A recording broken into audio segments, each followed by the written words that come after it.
Good morning বন্ধুরা। আমি একটা পুর ভরা পরোটা করবো। এই যে পুর আছে এখানে, আর এই যে এখানে লিচি আছে, বেলে নিচ্ছি। আমি এই পরোটাটার মধ্যে এই পুরটা দিয়ে দিচ্ছি। এই পাশে আমি আর একটা এরকম করে রেখেছি পরোটা, এটার উপরে এবার চাপা দিয়ে দেবো এটা দিয়ে। এই সাইডগুলোকে না এবার আঙুলের সাহায্যে একটুখানি আমি ফিল আপ করে নিচ্ছি। এবার আমি এটা চাটুতে দিয়ে দিচ্ছি। এই পিটুপিট করে একটু শুকনো তাওয়ায় আগে ভেজে নিচ্ছি। ভেজে আমি নামিয়ে নিয়েছি ওগুলো, এবার আমি তেলের মধ্যে ভাজবো। এই যে এরকমভাবে আমি দুটো তিনটে ভেজে রেখেছি, এবার দিয়ে দিচ্ছি তাওয়ায়। দেখুন এই পরোটাগুলো এরকমভাবে আমি চেপে চেপে তেলের মধ্যে ভেজে নিয়েছি, সাদা তেল দিয়ে।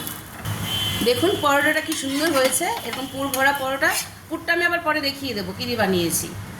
এই যে আমি দুটো পরোটা বানিয়ে নিলাম। তাহলে ঠিক আছে, এরকমভাবে আপনারা বাড়িতে বানিয়ে নেবেন। আবার পরে দেখা হবে, কথা হবে।